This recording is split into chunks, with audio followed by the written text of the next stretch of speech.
When my baby was in the NICU, I could watch their heartbeat 24/7 from anywhere. Now I work for a team that makes that possible for other parents and babies. In the last 10 years in healthcare, there's been a bigger shift than the last 20. We've gone from doctors charting on paper to digital charting. I know how we made that happen because I was there. When it comes to kind of the modern internet that we know today, interesting enough, it started off with a government project. The government put it out there, the education and research built it, and then after that, the general population started using it, so now there is such a thing as the internet too, which is solely, again, focused on the idea of research, but it's large bandwidth moving big data. It's not my family. Oh, it's not? It's not. Why do you have photos of people who aren't your family? Good question. So the server manager and I were pretty good friends, right?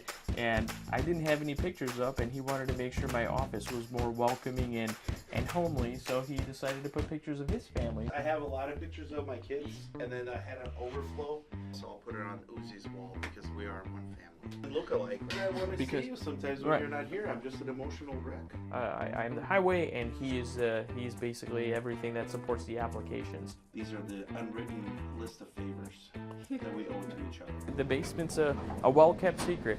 It's interesting.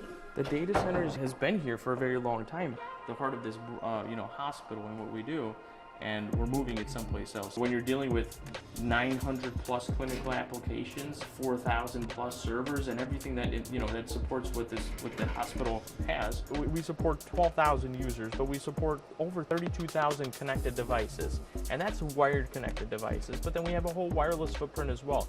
We have 3 major hospitals, and then we have these smaller clinics and remote locations. So we really have a lot to support. How do you make sure that the technologies that we have, they are secure?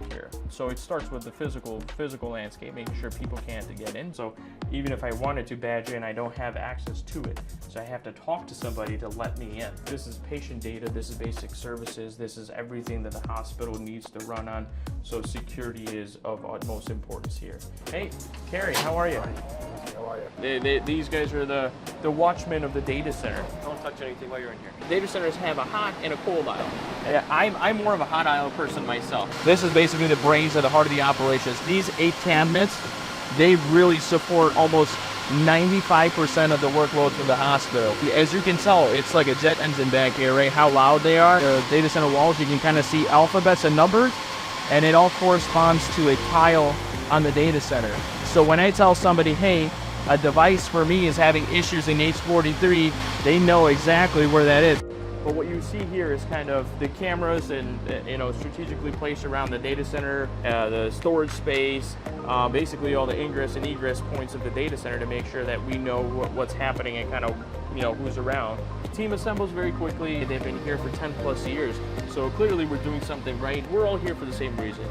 To make sure that the patients are cared for and our providers are able to do what they need to do, and we have the technology to enable them to do so. This is kind of our test area, our test data center. It's separated from production so they're not accidentally making changes. Let's face it, like anybody, most of the people in IT are deep down like nerds at heart, right? So everybody's jumping in going, hey, I want to get in on that project. How do I support this one? We're using AI to understand traffic patterns when it comes to wireless, from patients communicating to family members and from clinicians communicating to each other. We want to make sure that communication is uninterrupted. And that golf club is in case the team's having a rough day. We don't want to be the team that is in focus. We want to just be in the background and do what we need to do, and ultimately get in and out.